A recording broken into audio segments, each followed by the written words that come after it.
പത്രക്കാരുടെയും ടിവിക്കാരുടെയും മുമ്പിൽ വെച്ച് നിന്റെ പുന്നാരമോൻ വീരവാദം മുഴക്കിയതല്ലേ? ഞാൻ നിരപരാധിയാണെന്ന് തെളിഞ്ഞാൽ എനിക്ക് വേണ്ടി മന്ത്രിസ്ഥാനം രാജിവെച്ച് ഒഴിഞ്ഞോളാമെന്ന്. നീ ചെന്ന് പറയടി അവനോട് രാജിവെക്കാൻ. നിങ്ങൾക്ക് എന്താ ഭ്രാന്ത് പിടിച്ചോ? ഭ്രാന്തായിരുന്നടി, അധികാരം കയ്യില്ലാത്ത എന്റെ ഭ്രാന്ത്. എനിക്ക് അറിയാൻ പാടില്ലാണ്ട് ചോദിക്കുക, നിങ്ങൾക്ക് ഇതുവരെ മന്ത്രിയായി കൊതി തീർന്നില്ലേ? ഇല്ല, എന്റെ ഏറ്റവും വലിയ ലഹരിയാ അധികാരം, മന്ത്രിസ്ഥാനം. മനസ്സിലാവില്ല നിനക്കൊന്നും. എനിക്ക് മന്ത്രിയായിട്ട് തന്നെ ജീവിക്കണം, മന്ത്രി കസേരയിൽ ഇരുന്ന് തന്നെ മരിക്കണം. നിനക്കറിയോ, അധികാരം നഷ്ടപ്പെട്ടത് മുതൽ മനസമാധാനത്തോടെ ഞാൻ ഉറങ്ങിയിട്ടില്ല. വീണ്ടും മന്ത്രിയാകുക എന്നുള്ള എന്റെ ഒരു വാശിയടി. നീ അവനോട് വാക്ക് പാലിക്കാൻ പറയടി. ഇതൊക്കെ നേരിട്ട് ചെന്ന് പറഞ്ഞാ മതി. എന്താ നിനക്ക് പറഞ്ഞ? എന്നെ കൊണ്ട് പറ്റില്ല, അത്ര തന്നെ. ഓ, മന്ത്രിസ്ഥാനം പോയതോടെ നിനക്ക് എന്നെ വേണ്ടതായില്ലേ? എന്നെ അനുസരിക്കാൻ കഴിയില്ലെങ്കിൽ പൊയ്ക്കോ ആഭ്യന്തരമന്ത്രിയുടെ വീട്ടിലേക്ക്. ബാക്കിയുള്ള ജീവിതം മോന്റെ കൂടെ തന്നെ അവിടെ. എന്താ അച്ഛ ഇങ്ങനെ? അച്ഛനൊഴികെ ഈ നാട്ടിലെല്ലാവരും വാനോളം പുകഴ്ത്ത ഏട്ടന് ഇങ്ങനെ ഒരു മന്ത്രിയെ കിട്ടിയതിൽ അഭിമാനിക്കുക. മക്കൾ തങ്ങളെക്കാൾ വലുതാവണമെന്ന് എല്ലാ അച്ഛനമ്മമാരുടെ ആഗ്രഹം. പക്ഷെ അച്ഛൻ അസൂയ, മകൻ തന്നേക്കാൾ വലുതാവുന്നുള്ള എന്റെ അസൂയ.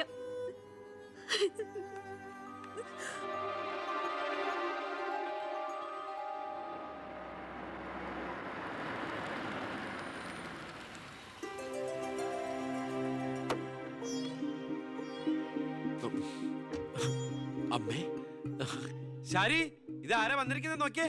വാമേ. അമ്മേ, നീ പോയൊരു ചായ ഉണ്ടാക്കി കൊണ്ടുവാ. നിന്റെ കൈപ്പുണ്യം അമ്മ അറിയട്ടെ. വാമേ. അമ്മയ്ക്ക് ഇങ്ങോട്ട് വരാൻ അച്ഛൻ പെർമിഷൻ തന്ന നിലയ്ക്ക് അമ്മയുടെ ഈ വരവിന് എന്തോ ഒരു ലക്ഷ്യമുണ്ടല്ലോ. എന്താ എന്താ അമ്മയുടെ മുഖത്തിനൊരു വാട്ടം? ഇത് സന്തോഷിക്കേണ്ട സമയമല്ലേ? അച്ഛനാണെങ്കിൽ കേസെല്ലാം ജയിച്ചു, മകനാണെങ്കിൽ ഹോം മിനിസ്റ്റർ. ഞാൻ മാറി താമസിക്കുന്നു എന്നതൊഴിച്ചാൽ വേറൊരു പ്രശ്നവും ഞാൻ അമ്മയെ കാണുന്നില്ല. പറയമ്മേ, എന്താ പ്രശ്നം? എന്തിനാടാ നിനക്ക് ഈ മന്ത്രിസ്ഥാനം? നീ രാജിവെക്കണം. അപ്പോ അച്ഛൻ ഇതിനാണ് അമ്മ ഇങ്ങോട്ട് അയച്ചത്? നിന്നോട് യാചിക്കാൻ വേണ്ടിയാണ് ഞാൻ വന്നത്. അമ്മ എന്ത് പറഞ്ഞാലും ഞാൻ ഇതുവരെ അനുസരിച്ചിട്ടേ ഉള്ളൂ. പക്ഷേ ഈ കാര്യത്തിൽ അമ്മേനോട് ക്ഷമിക്കണം. ഇപ്പൊ ഞാൻ അമ്മയെ അനുസരിച്ച അത് എന്നെ ജയിപ്പിച്ചു വിട്ട ജനങ്ങളോട് ഞാൻ ചെയ്യുന്ന വഞ്ചനയായിരിക്കും. അത് തന്നെയല്ല, തുടങ്ങി വെച്ച ഒരുപാട് കാര്യങ്ങൾ എനിക്ക് പൂർത്തീകരിക്കാനുണ്ട്. അതുകൊണ്ട് തൽക്കാലം എനിക്ക് രാജിവെക്കാൻ നിർവാഹമില്ലെന്ന് അമ്മ ചെന്ന് അച്ഛനെ പറഞ്ഞ് മനസ്സിലാക്കണം. കുടുംബ ബന്ധങ്ങൾ മറന്ന് നീ മന്ത്രിയായിട്ടിരുന്ന നാട് നന്നാക്ക്. അച്ഛനും അമ്മയും നിനക്ക് വേണ്ടല്ലോ. അമ്മേ, ഞാൻ പറയുന്നത് എന്നോട് മിണ്ടണ്ട.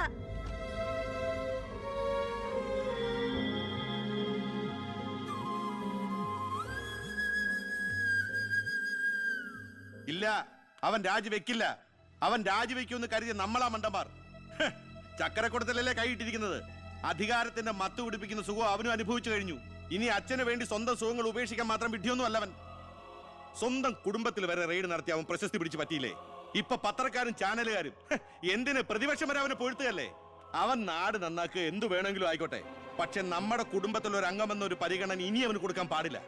അച്ഛന്റെ മനസ്സറിയാൻ കഴിയാത്തവന് പടിക്ക് പുറത്താ സ്ഥാനം. അച്ഛൻ നോക്കിക്കോ, ഈ ചിറ്റാരിക്കര മണ്ഡലത്തിൽ വീണ്ടും ഒരു ഇലക്ഷൻ ഉണ്ടാവും അച്ഛന് മത്സരിക്കാൻ വേണ്ടി. അച്ഛൻ മുഖ്യമന്ത്രിയാകുന്നത് എനിക്ക് കാണണം. എങ്ങനെ?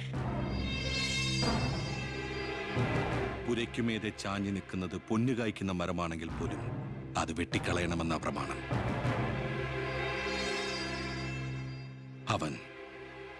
അവൻ ഇല്ലാതാകണം.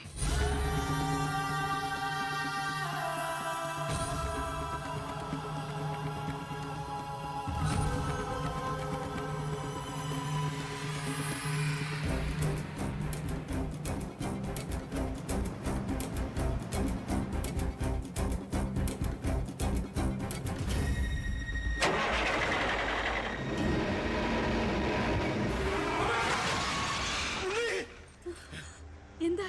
എന്തു പറ്റി?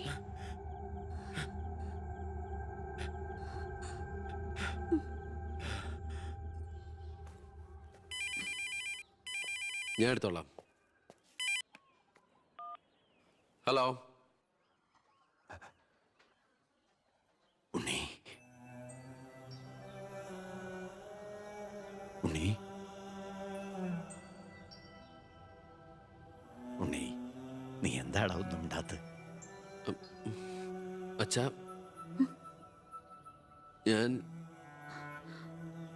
എനിക്ക് നിന്നെ ഒന്ന് കാണണം. ഞാനിപ്പോ ഡൽഹിക്ക് പോകാൻ വേണ്ടി എയർപോർട്ടിൽ പോകാൻ നിൽക്കുക. എന്തായാലും ഞാൻ അവിടെ വന്നിട്ട് നീ പോയാ മതി. ഉടനെ എത്താം. ഉം. അച്ഛനാ, ആ ശബ്ദത്തില് പഴയ സ്നേഹവും വാത്സല്യവും ഒക്കെ എന്നെ ഉണ്ണീന്ന് അച്ഛൻ പണ്ടെങ്ങും വിളിച്ച് കേട്ടതാ. പിന്നെ ഇപ്പോഴാ ഇങ്ങോട്ട് വരണുണ്ടെന്ന്. ഈശ്വരാ.